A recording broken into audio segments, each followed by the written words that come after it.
What a head, son!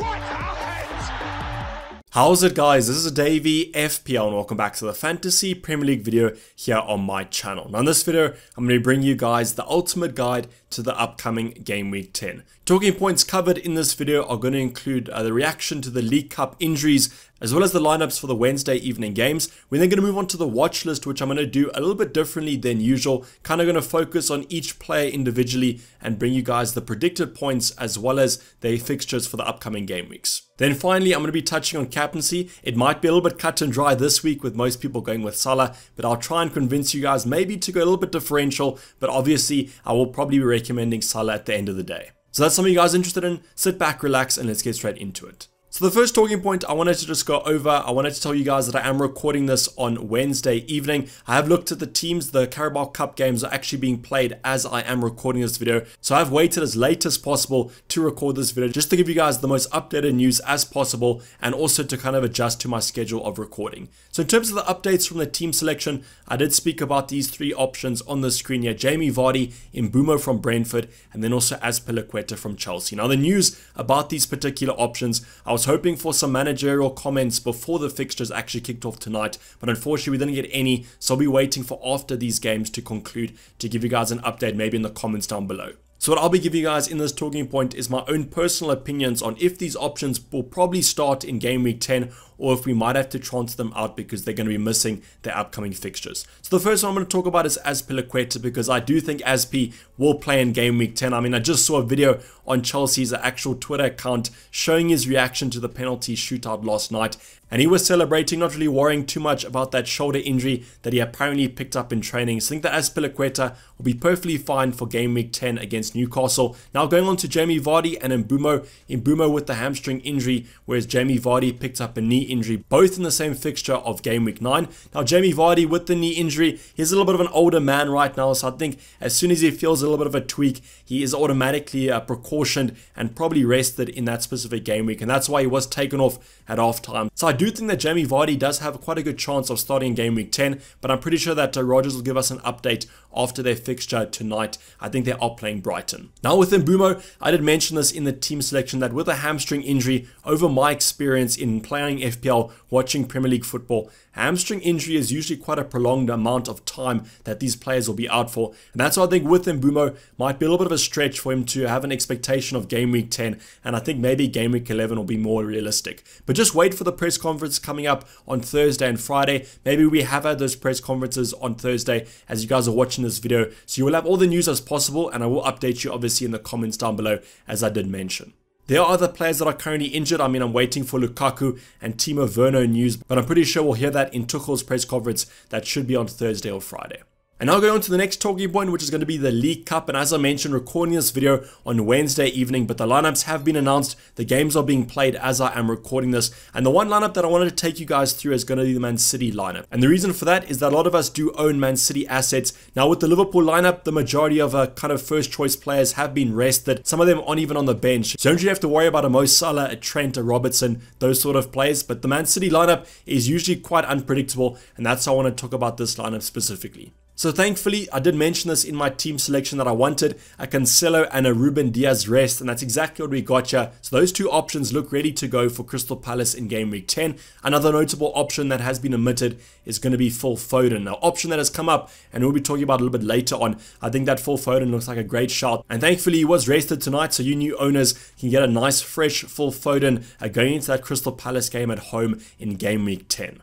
You will see here that Kevin De Bruyne did start this fixture, but I think he was rested in Game Week 9, so I do think he'll be fine for Game Week 10. So you owners don't really have to be too worried about that. And then you also have some players like a Jack Grealish, a Laporte, all these options were also rested, and I'm pretty sure they'll start in Game Week 10. There were other lineups that have been also announced. We have West Ham who rested Antonio, actually gave him the night off, wasn't even on the bench, so that's nice to see. Brentford, Mbeumo wasn't in the starting lineup, but Ivan Toney was, so maybe just monitor his minutes over these League Cup games. And then also have Spurs, I think they also rested Heung-min Son. But if your players are featuring in the League Cup tonight, obviously watching this video tomorrow, just make sure that they came out of these games uninjured. And then in the press conferences on Thursday and Friday, hopefully we get news about the players that didn't feature. But now going on to one of the main talking points of our ultimate guides, and that's going to be the watch list. Now I did do the watch list a little bit differently. I wanted to go a little bit more in depth, take a little bit of analysis of the fixtures coming up for these specific watch list options. So I've split the watch list into 3 different players. I usually do cover 3 players as a whole. I'm just kind of elongating this process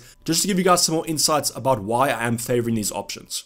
So the first option, definitely the most popular option currently in FPL, it's going to be Phil Foden from Man City. And there's a couple of reasons why Foden is going to be so popular. The first one is the obvious injury to Ferran Torres, and it does look like Foden will be lining up at that false 9 or just straight out to number 9 slot. I think we always do say a false 9 when it's an out of position midfielder, but sometimes these options are actually playing as that lone striker. So he currently is going to be the striker of choice for Man City. And I mean, a striker of Man City in any case is going to be super popular. His price tag has had a couple of price rises over the past game week, and he currently is 8.1 million. Now going on to the predicted points, I wouldn't really look into these too much because unfortunately the Fantasy Football Fix algorithm does take expected minutes into account, and usually the Man City options don't have the best expected minutes, so that's why his predicted points might be slightly lower than you were expecting. Now going on to the fixtures, in Game Week 10, Man City have a really nice fixture against Crystal Palace, and if history kind of repeats itself, I think that Man City always do generally well against these sides, and because it is at the Etihad, I'm expecting quite a couple of goals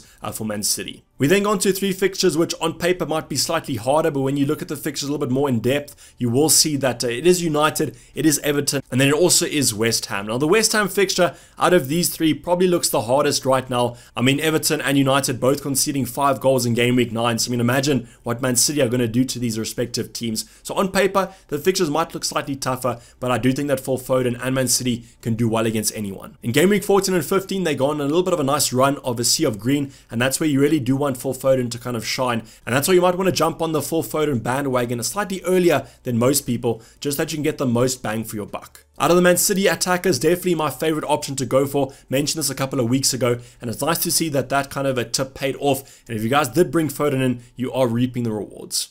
The next option on the watch list is going to be slightly cheaper than Phil Foden, but still putting up relatively respectable stats, and that's going to be Smith Rowe from Arsenal. Comes in at 5.5 thanks to a couple of price rises, and on the predicted point side of things, not looking that great, but unfortunately Arsenal do have some tough fixtures coming up. So Game Week 11 and Game Week 13 look absolutely superb in terms of fixture difficulty. So if you guys can bench Smith Rowe for maybe 1 or 2 game weeks in the future, I definitely think he could be one of those nice budget options to go for, or at least a rotation piece in your starting 11. As I mentioned, the stats are looking really good in terms of the Arsenal kind of attackers. Definitely the best value for money, and currently I think he's outperforming Saka, that comes in about 1 million extra. Now Arsenal have been a little bit hit or miss this season, but I think that's just because at the start of the season weren't looking great, but since then have really rebounded as expected, and they have put up some relatively good scores over these past couple games. In terms of the 5.5 bracket, there is some competition, but I think right now, if Mbeumo is going to be out injured, I think Smith Rowe is probably the standard option to go for. And right now, with everyone kind of permanently captaining Mo Salah, I definitely think that the benches are going to be slightly more expensive, so you guys can afford a 5.5 midfielder. I definitely would go for the Arsenal number 10.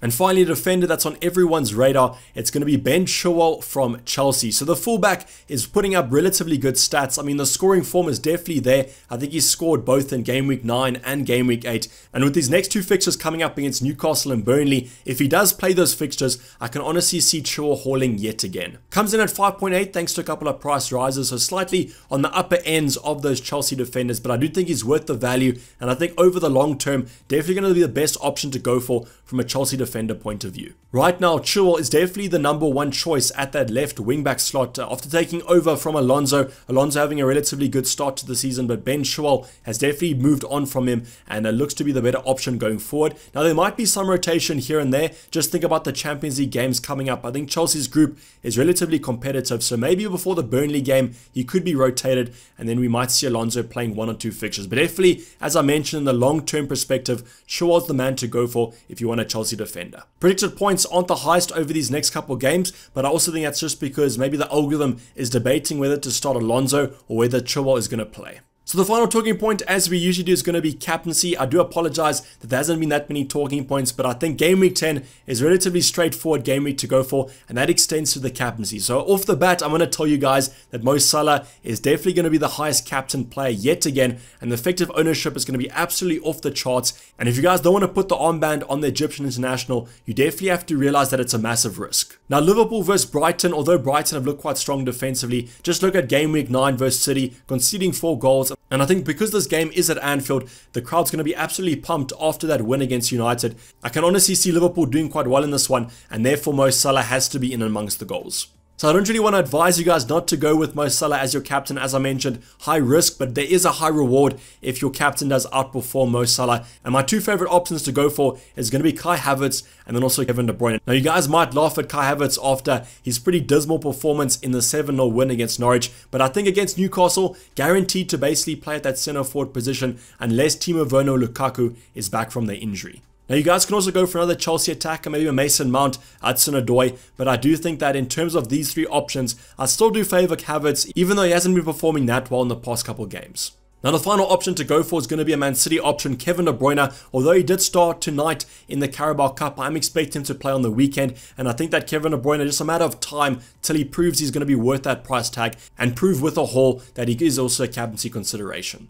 So out of these 3 options, I don't think you really can go wrong. I think all 3 of these have a really good potential of hauling. I just think that Mo Salah is definitely the safe one to go for, and I would probably advise going with him as well. To kind of back up my point about going with Mo Salah, I've gone over to Fantasy Football Fix and looked at their predicted point scorers, and these are going to be the 3 highest predicted point scorers for Game Week 10. Number 1, of course, it's going to be one man and one man only. It's going to be Mo Salah against Brighton, predicted to score 6.9 points in Game Week 10. We then go on to the 2 other options. Kevin De Bruyne predicted to score 6.5, which is actually pretty close to Mo Salah, but I do think in terms of the differential versus kind of the most highly owned captains to go for, there might be a little bit of a similar score between these 2. And then finally, we've got Sadio Mane with 5.6, yet again showing that Liverpool attack is going to be so dangerous. I think that Sadio Mane might actually be a little bit underlooked. I think most people are kind of going for these other big hitters like a Harry Kane, Jamie Vardy, maybe even a Kevin De Bruyne. But if Mo Salah is doing well, Sadio Mane is always in and around there in terms of the FPL points. Let me know in the comments down below who you guys are going for. Pretty sure most of you will be going for Mo Salah, but there might be those Maverick managers out there